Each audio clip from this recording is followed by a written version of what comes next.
Madame, Monsieur, bonjour, merci de nous rejoindre et bienvenue dans votre journal à la une de cette édition. Présidentielle anticipée du 7 septembre prochain, la campagne électorale se poursuit. Hier, les candidats et leurs représentants étaient à Béchar, Mila et Ain Defla. On fait la synthèse dans un moment.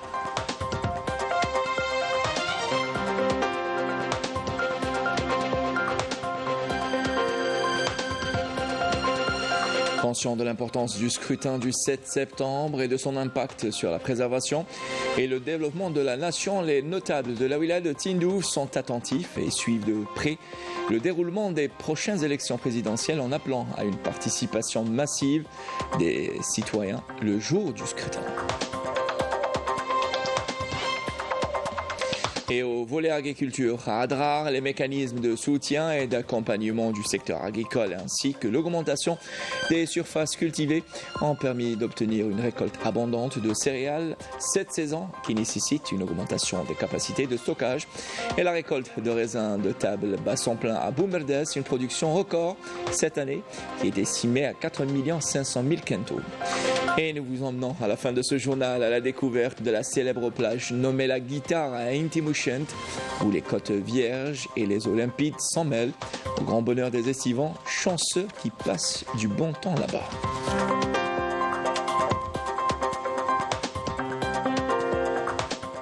Voilà pour l'essentiel de l'actualité en titre. Merci pour votre attention. Tout d'abord, comme vous le savez, l'actualité est marquée par le déroulement de la campagne électorale des élections anticipées du 7 septembre prochain. Les candidats et leurs représentants étaient hier à Béchar, Mila et Indefla pour exposer leur programme électoral respectif, tout en appelant par la même occasion à une participation massive le jour du scrutin, nous dit Walid Yousfi. Le candidat du mouvement de la Société pour la paix, Abdelali Hassani Cherif, a affirmé lors d'un meeting à la Maison de la Culture, Mohamed Qadi, à Béchar, que la prochaine élection présidentielle constitue une étape importante dans l'histoire du pays, appelant à une participation massive des citoyens au vote pour renforcer l'unité nationale et donner une assise populaire au futur président de la République, permettant à l'Algérie de faire face à tous les défis et aux visées de ses ennemis. Abdelali Hassani Cherif a appelé aussi les citoyens à une adhésion à cette élection, traduisant ainsi une affirmation de l'attachement des citoyens à la stabilité et au développement du pays. Hassani a indiqué que son programme électoral intitulé Forza ou Opportunité est un outil pour l'édification d'une économie libre, solidaire et sociale, s'appuyant sur une répartition équitable de la richesse, tout en prenant en charge les problèmes de développement local, notamment les régions frontalières, comme c'est le cas dans la wilaya de Béchar. Le candidat du Front des forces socialistes, Youssef Aouchiche, a réaffirmé dans une déclaration à la presse en marge d'une activité de proximité dans la wilaya de Mila son engagement, s'il sera élu président de la République, à renforcer le caractère social de l'État et à soutenir les catégories vulnérables. Aouchiche a indiqué que son parti est attaché au caractère social de l'État et qu'il s'engagerait à renforcer les acquis sociaux réalisés et à soutenir les catégories vulnérables.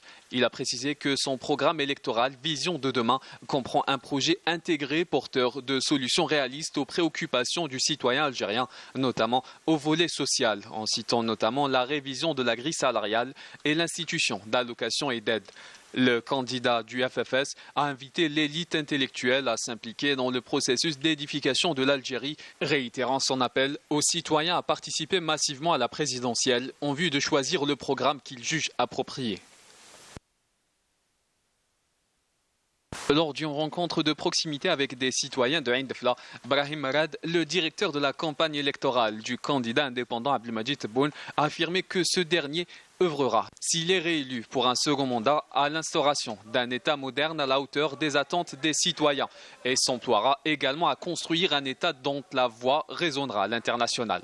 Achlef, Marad a souligné que le candidat indépendant s'engage à poursuivre les efforts de développement local avec l'instauration d'un équilibre entre les différentes régions du pays, avec une révision profonde du découpage administratif et territorial et des codes communaux et de wilaya pour corriger les manquements. À Rélisane, Marad a souligné que Abdelmajid Tebboune va revoir le découpage administratif et territorial, ce qui permettra la création de nouvelles wilayas pour rapprocher le citoyen du centre de décision et réduire les souffrances des citoyens et leur assurer une prise en charge optimale de leurs préoccupations quotidiennes. Et à Tindouf, les notables là-bas, en phase et en accord avec les principes démocratiques, sont attentifs et suivent de près les prochaines élections présidentielles, appelant à une participation massive des citoyens le jour du scrutin, en particulier les jeunes, et les sensibilisant quant à l'importance d'exercer leur droit de vote et son impact sur la préservation et le développement de la nation. Amar Touaguine, Rina Lourari. Engagés dans le processus démocratique, les notables de la wilaya de Tindouf accordent beaucoup d'importance aux prochaines présidentielles. Tous appellent à une participation massive le jour du scrutin, mettant en avant son importance dans la préservation de la nation et de son développement. C'est une étape décisive. Il est impératif que le peuple algérien, en particulier les jeunes, se mobilise et participe activement aux élections présidentielles du 7 septembre pour prouver leur engagement et leur solidarité envers leur pays.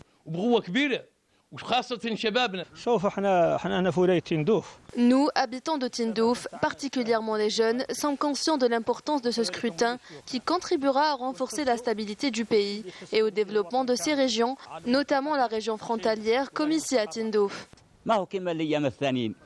Le 7 septembre est un jour particulier, c'est le jour du vote, un rendez-vous incontournable pour tous les Algériens, car il représente l'occasion pour eux d'exprimer leur voix. On s'attend à avoir une participation massive.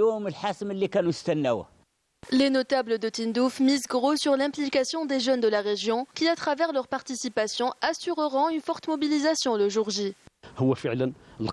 Les jeunes sont la locomotive du pays. Ils sont l'avenir de la nation. Nous sommes convaincus qu'il y aura une forte participation de la part des jeunes, car leur seul souhait est de vivre dans une Algérie stable et prospère. Nous appelons les jeunes à se rendre massivement aux urnes le jour des élections. L'avenir de notre pays repose entre les mains des jeunes qui, en exerçant leur droit de vote, contribueront au développement de l'Algérie pour insuffler un nouvel élan. Ce rendez-vous électoral représente un tournant décisif pour l'avenir et la prospérité du pays. Chaque Algérien doit faire preuve de bonne citoyenneté en se mobilisant et en exerçant son droit de vote le 7 septembre prochain. Et la délégation de l'ANI à Borj Bouarerij a mobilisé tous les moyens techniques et logistiques pour assurer le bon déroulement du processus électoral dans un contexte marqué par un grand engouement pour le retrait des cartes d'électeurs, nous dit Maya Kharfi Mrim Demis dans ce commentaire. Conscients et engagés quant à l'importance de l'échéance électorale, les citoyens de la wilaya de Borj Bouarerij lancent un appel aux jeunes de la région à une participation massive et à une mobilisation importante. Je suis un jeune universitaire de la wilaya de Borj Bouarerij. J'ai déposé ma demande de carte d'électeur et je suis venu aujourd'hui la récupérer pour participer au processus démocratique. J'incite chaque citoyen à être présent à ce rendez-vous électoral. J'ai demandé ma carte d'électeur pour voter en faveur du candidat qui répond le mieux à mes aspirations. Je demande aux jeunes d'aller voter pour leur avenir et l'avenir du pays. La délégation locale de l'ANI a mis en place tous les moyens logistiques et matériels nécessaires pour assurer le succès de ce rendez-vous électoral. Depuis l'installation d'une délégation locale à travers toutes les wilayas, toutes les entraves administratives au niveau des centres et des bureaux de vote ont été levées. Les salles et espaces publics réservés pour accueillir les rassemblements et les meetings entre les candidats et les électeurs ont été recensés et aménagés.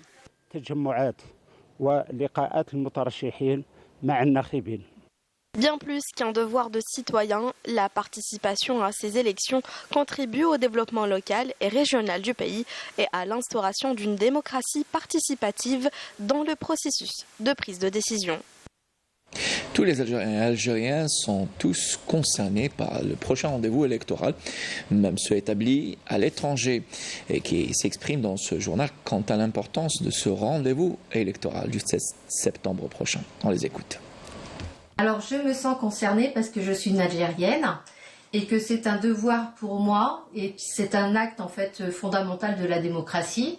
Ça représente quand même une participation active des citoyens dans la vie politique du pays, des régions et des communautés. Le vote permet aux individus d'exprimer leur opinion. Les élections sont souvent considérées comme une consécration de la démocratie, avant qu'elle permette aux citoyens d'exercer leur droit fondamental.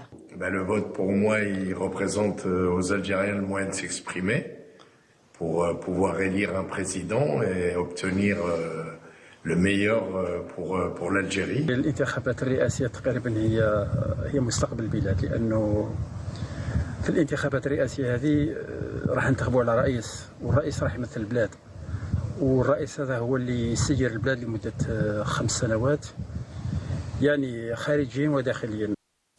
Un mot d'économie, une cargaison de tubes de polyéthylène et de ronds à béton a été exportée à partir de Sidi Bel Abbès vers la Mauritanie. L'opération concerne l'une des filiales du groupe privé Chiali et intervient dans le cadre de la promotion des opportunités d'investissement disponibles dans la région de la Mekela, ainsi qu'à impulser une nouvelle dynamique économique pour le pays, nous dit Raouf Hamouch. Une cargaison de plus de 50 tonnes de ronds à béton destinés à la construction et une autre de 10 km de tubes de polyéthylène ont pris la route destination de la Mauritanie. Une opération d'exportation concrétisée grâce aux efforts du groupe Chiali de Sidi Bel Abbès qui intervient dans le cadre de la promotion des opportunités d'investissement disponibles. Aujourd'hui, nous assistons à une opération d'exportation des produits du rond à béton et des tubes de polyéthylène qui sont, rappelons-le, fabriqués ici par une main-d'œuvre 100% algérienne. 5 camions contenant différents produits du groupe Chiali ont pris la route destination de la Mauritanie pour un coût avoisinant 1 million d'euros. Il s'agit de la 7e opération d'exportation. Le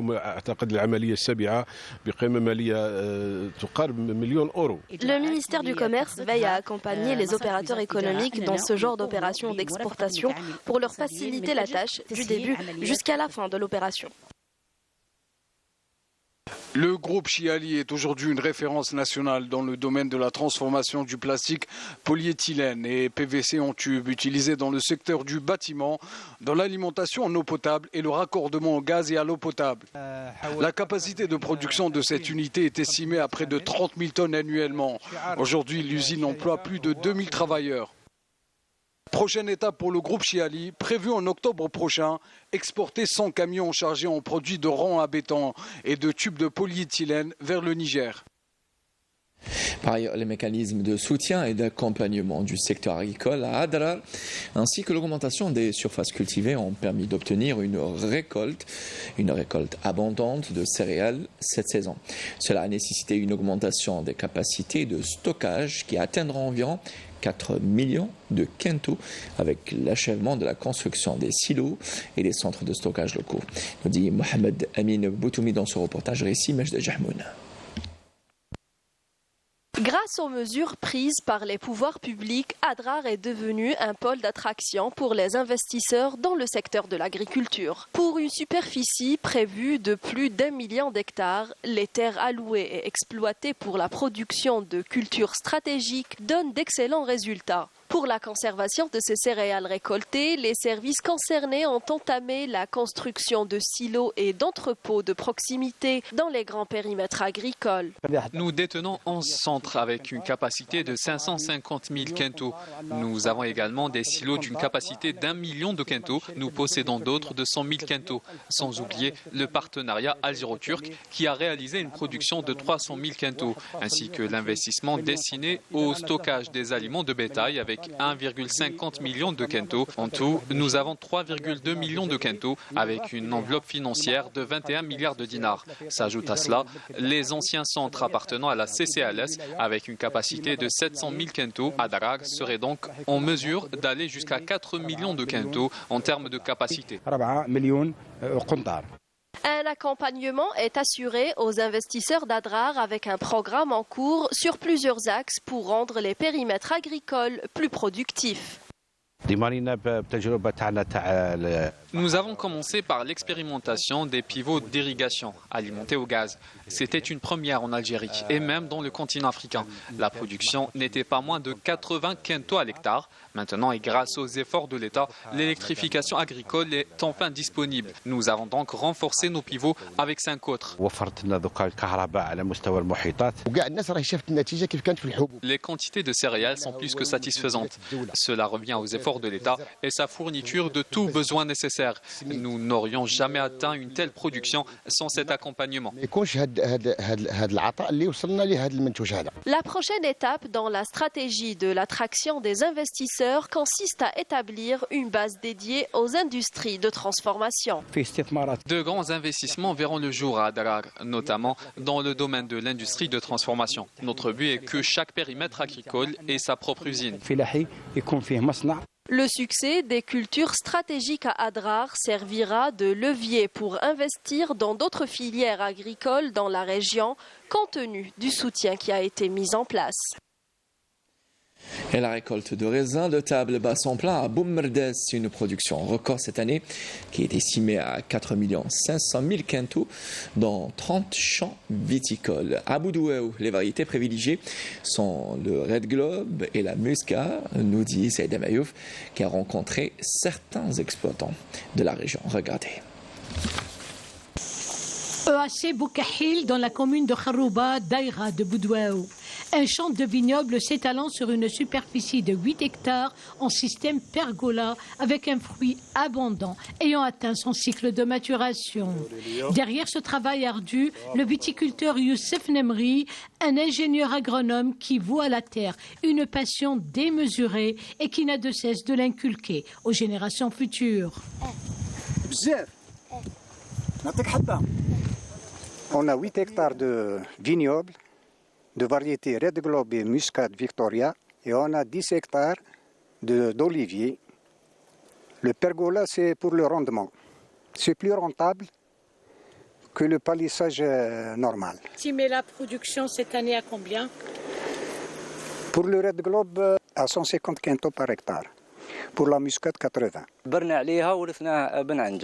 On a grandi, mes frères et moi, sur l'amour de la terre et vu que mon père était un ingénieur agronome, il nous a tout appris sur les techniques culturales et les bons conseils à suivre pour parvenir à une telle récolte de qualité. Pour l'irrigation, on a investi dans une retenue collinaire d'une capacité de 10 000 mètres cubes. Un autre verger viticole de 3,5 hectares à Boudouaou avec un rendement généreux de raisins de table et une autre belle histoire d'un féru de la terre nourricière.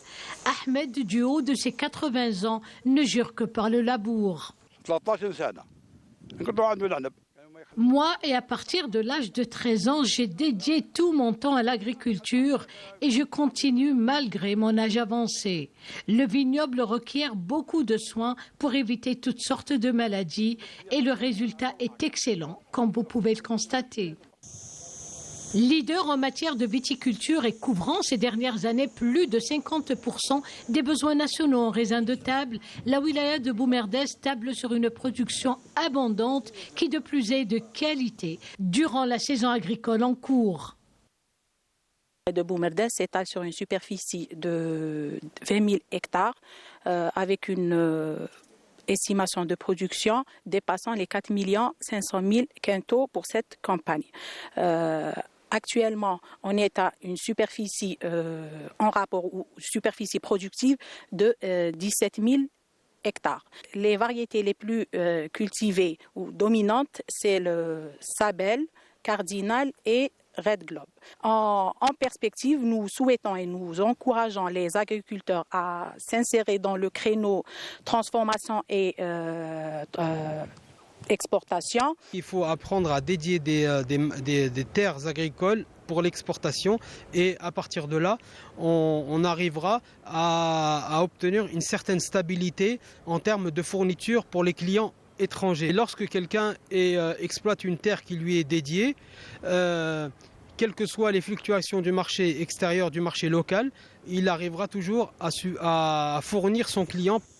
Une production abondante, toutes variétés confondues, qui augure d'une bonne saison, très encourageante pour la filière viticole.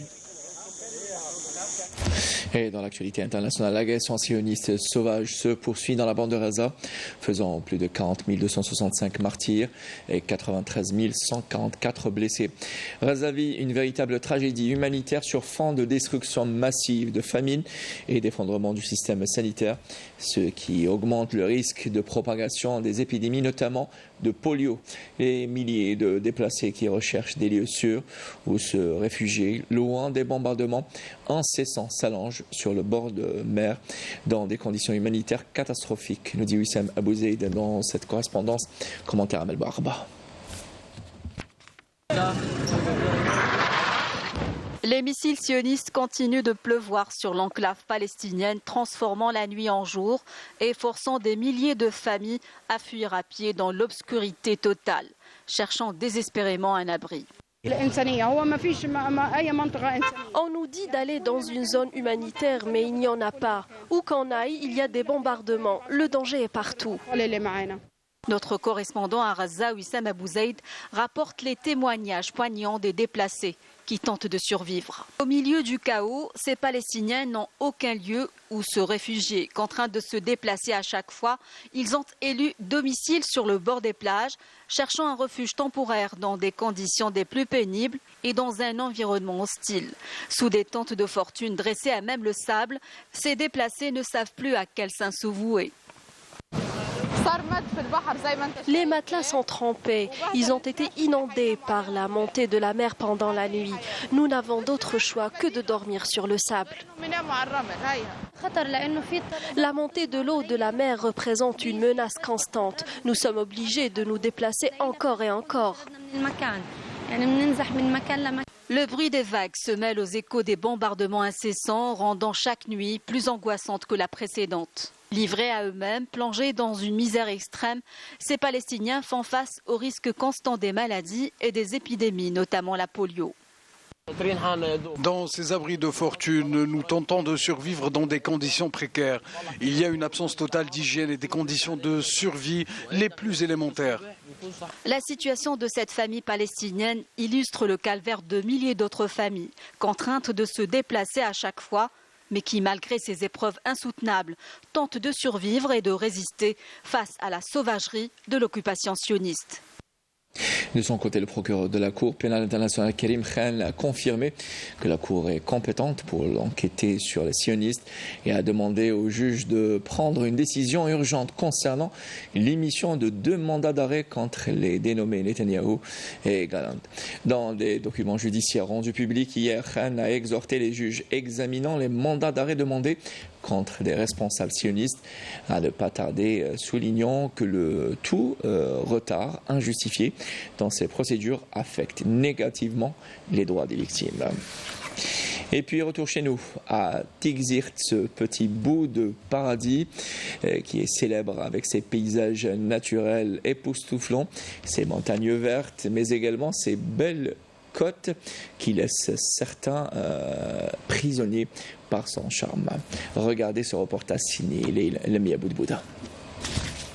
Artiste plongeur et écologiste, Robert Wyland a dit que l'océan fait vibrer le cœur, inspire l'imagination et apporte une joie éternelle à l'âme. Cela s'applique sur les Tigzirtois et leur relation fusionnelle avec la Grande Bleue. Ce port est le cœur battant de la ville où on a rencontré Ami Akli, un personnage familier du port. La mer, c'est un tout, c'est un atout. La mer, c'est pour que le moral se repose, premièrement. Et deuxièmement, on a l'air. Et la mer, il n'y a pas mieux. Il y a 2 choses dans la vie, la campagne et la mer. Il y a 40 ans, Mohamed, professeur de lettres, est tombé sous le charme de Tigzirt et depuis, il ne la quitte plus. Tigzirt, c'est une histoire, une vieille histoire d'amour. Voilà. C'est un charme particulier, j'aime bien. On a des amis un peu partout, des amis pêcheurs avec qui on aime bien discuter. C'est un monde que j'aime bien. Ne serait-ce que vous voyez leur matériel, l'odeur particulière, c'est un peu spécial. En plus d'être un lieu pittoresque, ici, les pêcheurs locaux écoulent leur prise fraîche de poissons.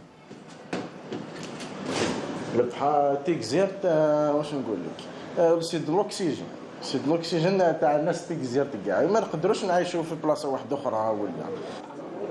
Pour les Méditerranéens, le poisson représente plus qu'un aliment. Il est un lien direct avec la mer. On pêche aussi de bons poissons qu'on peut manger.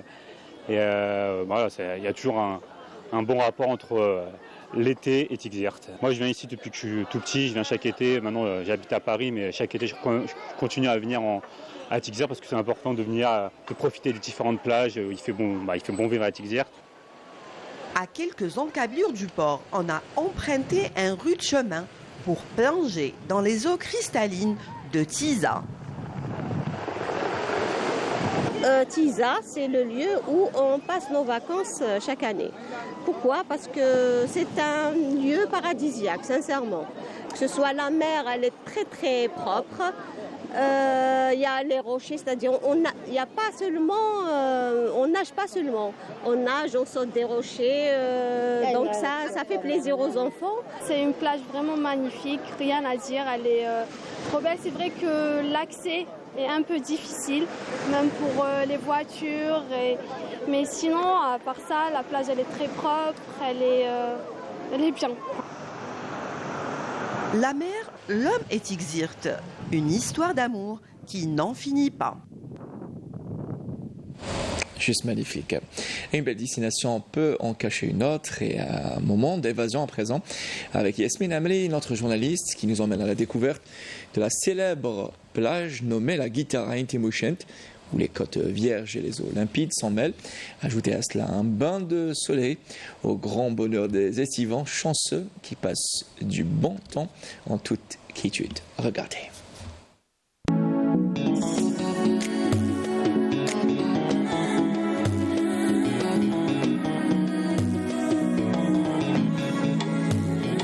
À quelques encablures de Ain Timushent se cache un rempart naturel. Le franchir, c'est plonger dans un autre monde, une autre dimension. Tout commence par une mise en jambe. 20 minutes de marche pour rejoindre la mer cristalline. Ces randonneurs, équipés et motivés, empruntent un sentier sinueux qui traverse une végétation dense et offre des vues imprenables sur la Méditerranée. Un univers sauvage fait de petites criques qu'on l'appelle ici la guitare, que peu de gens connaissent.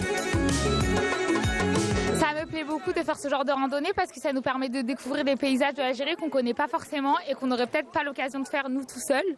Du coup, c'est super cool et en plus, ça nous permet de découvrir des nouveaux gens et de faire des nouvelles rencontres.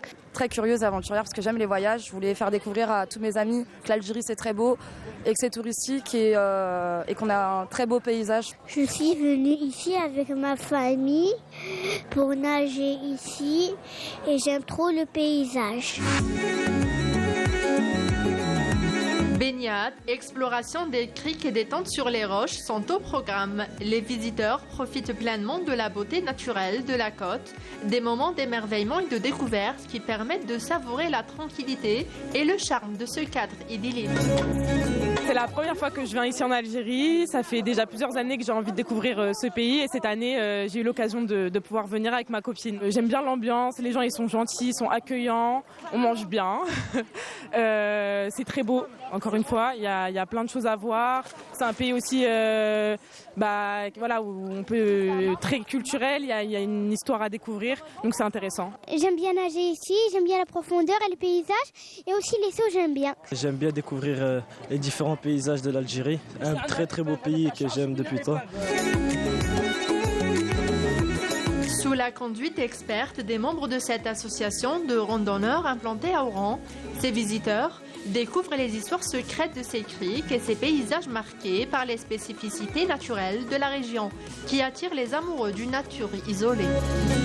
Ceux qui participent avec nous sont généralement des familles, des jeunes, des grands, des petits. On n'a pas de limite d'âge. Notre but du groupe, c'est de valoriser et de promouvoir le tourisme algérien. Chaque saison, on choisit des lieux. Par exemple, l'été, c'est généralement on choisit les plages sauvages parce que les gens veulent se baigner. On fait découvrir ça aux étrangers, aux immigrés, parce qu'ils ne connaissent pas bien leur pays. Une découverte qui met en valeur les richesses naturelles et culturelles du pays, tout en offrant des souvenirs inoubliables et en contribuant activement à la valorisation du patrimoine national.